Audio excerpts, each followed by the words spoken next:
Welcome back to our part two of our officiating in high school sports.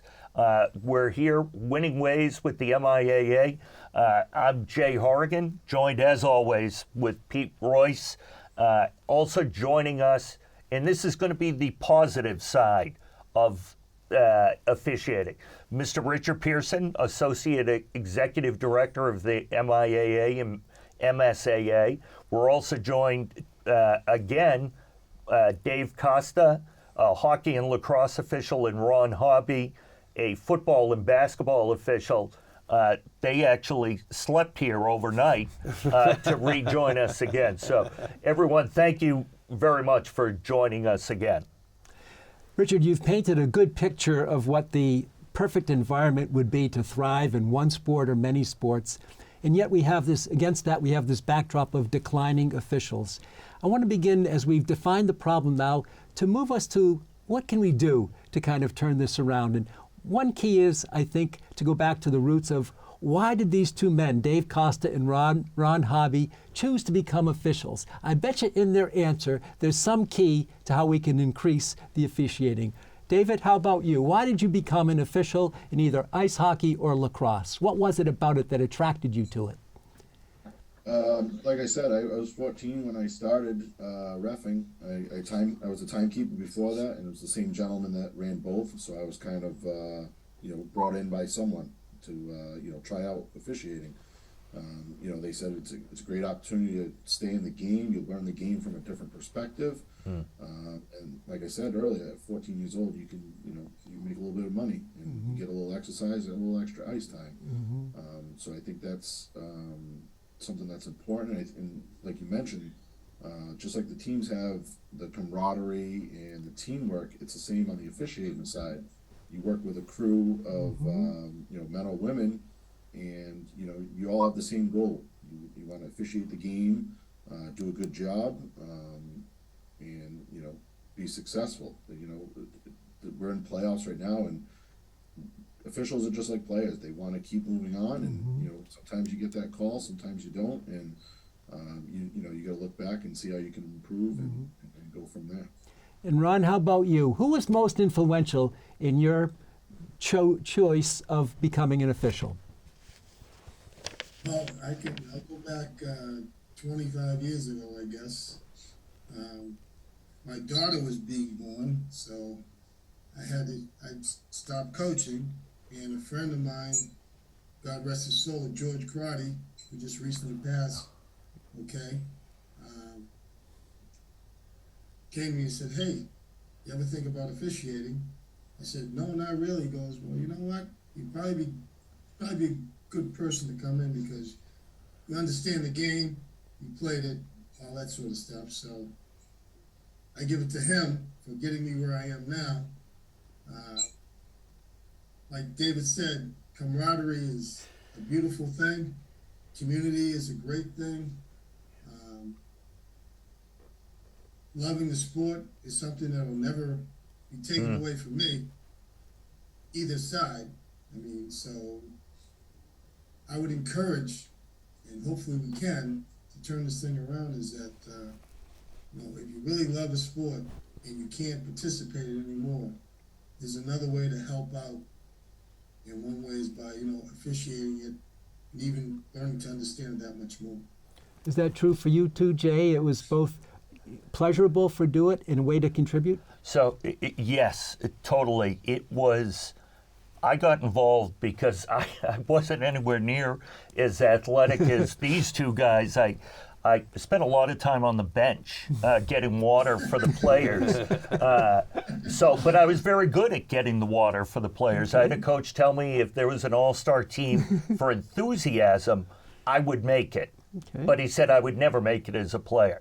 So I got into officiating, and I started enjoying it. Initially, I was 18 years old. It was for the money. When you get into officiating, I think these guys will agree, you may get into it for the money. You stay because of the men and women you work with and the time you spend with them, the community, and the conversations that you have with them. Pete, you know, you listen to me unfortunately all the time. It's a different world, but it's a world where we all support each other, and that's what I think keeps people in. And people that aren't involved need to know about that part of it, because they just know the public part of it. What they see in a video at a game, whatever it may be. And I know that's true with you, Jay, because I'll talk to an official and they'll talk about not you in terms of officiating, but you in terms of character, community, fellowship, and all of that. And you don't think of that, but that's a big motivator. Oh, I think it's huge. And I think when you can work with guys and women that, first of all, they love the game as much as you do. In my opinion, there's nothing better than a good high school or college game. It doesn't matter what the sport is, because the atmosphere is just unbelievable. The kids are just so fired up, and they're playing their best, and they're out there. Ron has said it several times, and so did Dave. We try to tell the kids, have fun. That's the most important thing. Yep. It's not about it is about winning and losing, but it's mostly about the kids having fun. Richard, when you put together thoughts about how to turn this around, as Ron said, who are some of the constituent groups that should be part of that solution? Well, certainly our boards are, and both of these people have worked for years for their boards locally. So I've already mentioned earlier that we have boards around the state. So looping in and trying to connect with a board. On our MIAA website, we have a drop-down for game officials.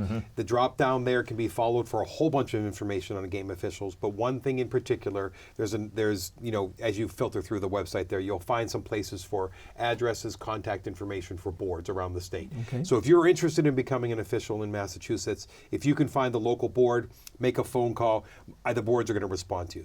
That's one of the first things we can do. Nationally, there is a website called highschoolofficials.com. And any official in the country can sign up on that on nationally on that website. I actually almost every morning when I wake up and start having my first cup of coffee, I'll have an email in my inbox from one or two people that have signed up on highschoolofficials.com. And it goes through the National Federation of State High School Associations, which is our parent organization. And that address or that email and contact comes through, and we push it out to the boards. So definitely going there and doing that. We also have a couple other initiatives nationally. Hashtag bench bad behavior is another one. Good. We're trying to change climate and culture. Hashtag bench bad behavior from the National Federation. So there's some resources out there, and certainly Ron and David have already mentioned it. Just tapping someone on the shoulder. Tap them on the shoulder and give them the message. I think what they just said, what I heard them say, was about passion, community, and camaraderie. Right. And if we can instill that in the youth, and that would be very helpful. And I think that's a little bit of a jump for us. We have to instill these kind of intangibles, right?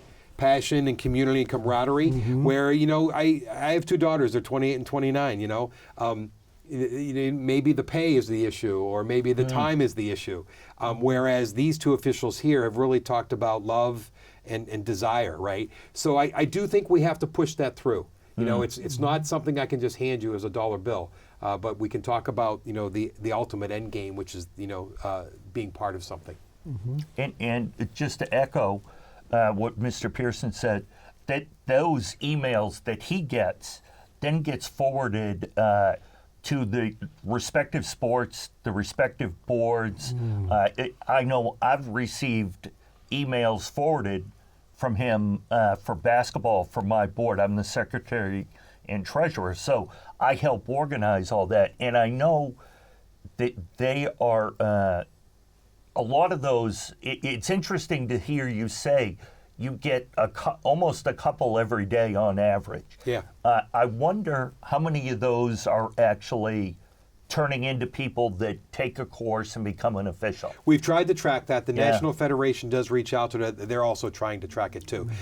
Our weakness, if I admit a weakness is what it is that the way we're set up in Massachusetts, the boards have the control. I have to push it forward to the board. And once I push it, once we push the interested person to the board page to seek a board, there's some initiative they have to do. Because when I get that email, if it says Central Massachusetts, I don't really know which board. If I get one that says Fall River Ice Hockey, well, Dave, I know Dave and the South Shore board's got it, right? But if I get North Shore football, let's just say that, I'll just say that out loud. It could be Ronnie's board. Ronnie, where he works football, or if I get North Shore basketball, it could be IABO 95, but it could also be IABO whatever, right? 30, Yeah, 27. exactly. Yeah, so that is one of our challenges, and we're always working on it. And I admit that challenge in Massachusetts. There are other states in the country that don't have that same challenge. Arizona does all their assigning across the entire state. Wow. They're organization that's Yes. like a sister of the MIAA. Yeah. The Arizona organization, just like us, assigns all the officials. I do believe Rhode Island assigns all their officials. Dave, is that true? I think Rhode Island assigns out of the state office. Do you know that, or do you not know? No, but there's only one board for ice hockey in Rhode Island. There's only one basketball board there. So Too, there's an answer. So Yeah. and I do think Rhode Island, the state association, helps out. Yeah. So there are different models. I had already said to you earlier how big Massachusetts is, because it is big. There are some other models out there. So there are some challenges that in Massachusetts, but reaching out, tapping on the shoulder, I would say. What about, Dave, what about the skill set required? Obviously, in hockey, you have to skate. But what about, lacrosse or any other sport that you may have observed, even as a fan? Jay said he got his entree because he was great at supplying the water to the team. What other skill sets do you need to be a good official? I think it's really just being personable, being humble. It's managing personalities at times. I think Ron said earlier, sometimes a player or a coach might be yelling at you, but are they yelling at you or are they yelling at the shirt? That's a little bit different. Sometimes it's just the heat of the moment. I've had kids come up to me afterwards. Hey, I didn't mean to yell at you. I was just a little excited, a little ramped up. Hey, no problem. We move on. Obviously there's lines that get crossed. But it's I think being able to manage personalities is big. Being able to go to a coach and say, Coach, from my sight line, this is what I saw. This is why I called it this way, and we move on. And we all make mistakes. I've made mistakes. I'm sure Ron's made mistakes. And going to a coach and say, Coach, maybe I didn't have the best look at that one. I'll do better on the next call. Or we'll talk about that at the end of the period, and we'll get it right. And we'll be better on the next one. You guys hear from a lot of parents in the audience, good or bad. Are parents a potential source of officiating? To be officials, sure. Okay. A lot of them, interject throughout the game, obviously. Interject. That's great. Some think they know the rules, but it's not always the case, as I'm sure we all know here. But I've had coaches that they've stopped coaching or they continue to coach and they give it a try. And I've had some coaches over the years. They might not be the most pleasant to deal with, but once you really get to know them and they're not behind the bench, they're great people. And I think that's the barrier that maybe the coaches and the officiating side aren't always in sync with. They think we're the bad guy. We're not. We're just trying to do our best and keep the kids safe, call a good game, and go on. We don't really care who wins, as long as it's a fair contest. But parents are certainly a great avenue to try to get into the officiating ranks. I just to echo what Dave said, I don't think there's a single official out there that wakes up this morning and saying, "Oh, I've got X versus Y. I can't wait to stick it to Y tonight." You just want to get in. You want to do your job as best possible, make sure it's a good game, and then leave. And I think that's another one of the challenges. There are people out there that think you want to stick it to their school or their team. It just doesn't happen. No. Pete, you just asked Dave, and he asked you about parents, and maybe Ron, you could chime in too. I do think parents can be a target audience I on this, agree. and I'll tell you why. Because there's a lot of parents out there that have spent the last 15 years following their kids to games. Yes. They absolutely have. We all know it, right? And we're all parents, okay? And guess what happens when those kids get 21? I already told you. They're done. They don't play again, Yeah, right? Okay. yeah, So where are they now? So there's a lot of people out there, and I tell you, if you're watching this video right now, I hope you can hear this. Think about this. If you have that passion, which we already identified, for the sport, and you've been following it forever with your children, you might be a good official. You might be a good official, and it gives you a way to give back. And right now, your family is now not playing sports much, and your observation of high school sports has slowed down. Come be an official. Come sign up for a while, and then maybe you'll officiate for a while. And if you have grandchildren, you want to follow them. Who knows? Maybe you'll learn how to be an official better and have more enjoyment with grandchildren. We have in this state a number of officials that are father-sons. Oh. Father-daughters, mothers, Nice. children. One we had attempted, and she was unable to join us, but a tremendous official, Leah Murphy. She officiates with her father Nice. a lot of times, both basketball and soccer. So that's another selling point, if you want. You get to hang out, we talked about it earlier, with some of the best people you'll ever meet. And when you're out there, you're the third team. You're the only ones that have each other's back. I think it's huge for people to understand that culture. How about the roles of principals, athletic directors? We talked about coaches. Coaches can have a negative impact on officials by their behavior towards officials, and their players see that. Why would I want to be an official? Look what my coach thinks of them. But how can that be turned around into a positive, Richard? Well, I think it's just giving leadership to the why.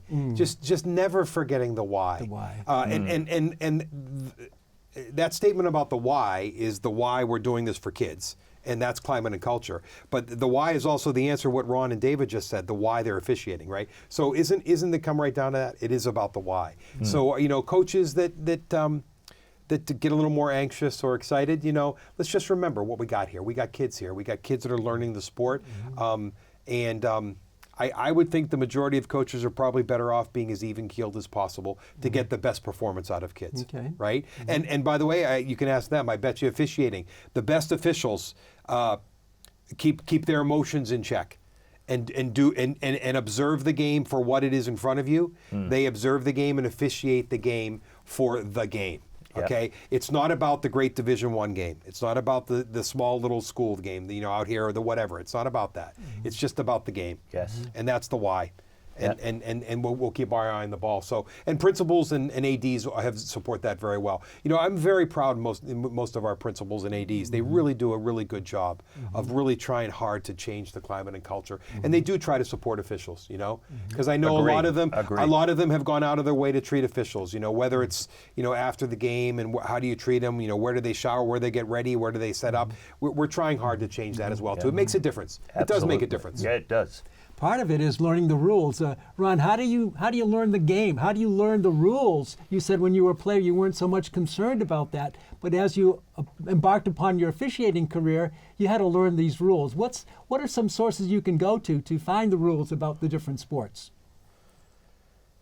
I'll tell you what they did to me. I'm just going to laugh at this one. They stuck me in the closet and gave me a book. Okay. No, I'm only kidding. No, I mean, again, I had a mentor, who brought me in and had to take the classes. Now, the classes that we have I think it's 8 weeks, and you learn a little bit about the game each week on what to do, okay? But then the biggest thing is, what we've tried to do is create a mentoring program where you would have someone, an older official, who would take on a younger official to kind of help them out. Call me if you have a question. If you're at a game with me, we're going to work on this. I want you to work on this. Don't worry too much about that. It's a step-by-step process, I think. You can't just all of a sudden think you know everything because there's so many different things that can happen and that it could just persuade you not to want to do it also, Richard, Ron mentioned, books and hold up and studying. But in the digital age, there must be some other tools out there as well. Are there not? Yeah, I think we're advancing into the digital age, no question about it. There is a company we're partnering with in the MIAA, and we're going to be releasing that very soon, called RefReps. They're a national company. They're in many states already. They have created a curriculum that can be taught during the school day in some situations. But not only can they be taught in the school day because it's a virtual concept, but it could be taken by anyone. So a person could actually go to RefReps right now and pay the money to sign up in that course. And so they have almost every sport that we have. There's a few sports they're still developing, but they have a digital response too. And I know IABO has also developed a virtual digital program. Yeah, as well, we have gone where our classes, instead of being in person, our classes are all done online, and people can sign up, take the course. You know, there are people that work overnights. And when we used to have classes in person, they couldn't drive to, whether it's Fall River, Taunton, wherever the class may be. They just didn't have that time in their life. Now they can do it. And we did see this last fall when we had a class. We saw a bump in the numbers of people that took the class, and we actually, for the first time that I can remember, we had 100% of the people that took it that passed the exam at the end and became officials. So that's a positive sign to go with a lot of these negatives. But yeah, I think the online thing is huge. I think it's the future. Yeah. But one thing we have to make sure everyone knows, and I think both of these officials would say it, the virtual education, the studying of the book and the rules and the taking the test does not supplant mentoring and mechanics. Correct. Okay? So that's what all the, and I know they'll nod, Ron and David are definitely going to be nodding with me. Mentoring and mechanics is critical to make the final step. So you know, they're going to have to get out there with someone. So, you know, the hope is that a new official will skate right next to David at some point. That's the dream, right? And David will help them through or officiate with Ron. So mentoring and mechanics is unreplaceable. But I do think where we are, I already said we're in 2023 now. Got it. We know that. We are in a virtual world. We're getting there. Yeah. And so if that virtual opportunity helps people access it. You're saying a student on a high school campus could actually take something in school about learning to be an official? So we're That's trying unbelievable. to. Yeah, it is. We're trying to work this out now in Massachusetts. In the state of Indiana last year, the state of Indiana had 30 schools and maybe as many as 300 students that got trained on the curriculum during the school day. Yeah. And it was a virtual curriculum that worked. And then the goal there would be to train these younger students at 14, like David said he started, right? And then those students could come out and immediately do some middle school games. They could do youth and town games as well. And depending on the age of the person, and a senior who's 18, could they do a freshman game maybe if they advance to a level? Yeah, they probably could. They probably could, you know. We have a rule, and you have to be 18 to do a tournament game, you know, at least 18. But, and David, you might even know, I think one of our boards, the Cape board a few years back, had some young skaters that was working with the Cape board, I think, to do some ice hockey. And I know there was a Western board that had some young field hockey, high school students as well. So I think there's a place for this. There's absolutely a place for this. David, do you know? Yeah. Yeah, that's correct. They did have a couple of the younger officials that I believe they were, maybe seniors or so, and they did apply for membership to those boards, and they're basically apprentices, which is a great opportunity, to get that mentorship as we mentioned. So it's certainly a good opportunity for the young officials to get in. I would think that people, if they knew, would be amazed at the willingness of officials. If a young person or an older person wanted to get involved, the amount of time they would spend with those people to try to help them. You know, I'm clearly, I don't ever know if I got to a top of my career, but I'm clearly on the downside. But I love working with kids. It's awesome. And maybe as we begin to wrap up this show, you could talk about a recent hockey game you did on Nantucket. 2 teams, Nantucket, and I think it was Amesbury-Whittier.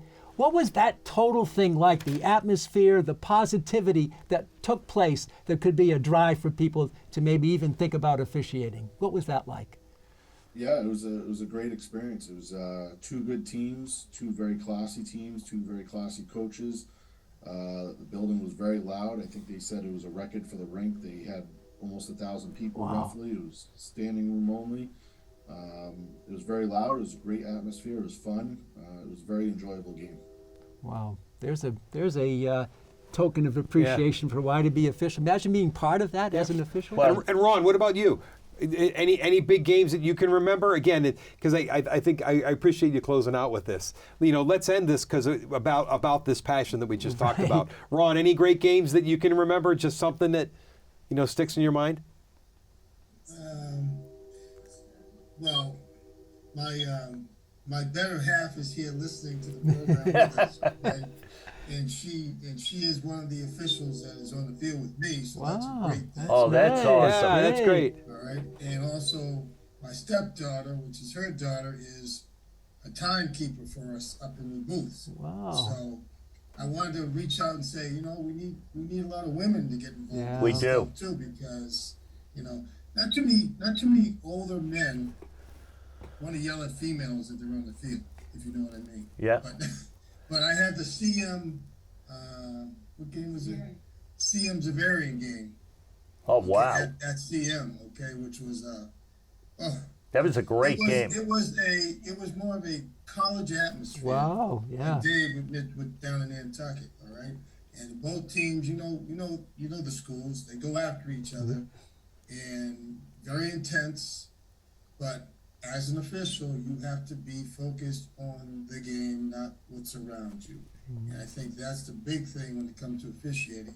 You have to tune out everything and focus your point of view on what's going out there in front of you, and make sure that you maintain, like you said, within yourself and enjoy what's happening in front of you, because a lot of times you're not going to ever experience that in your life.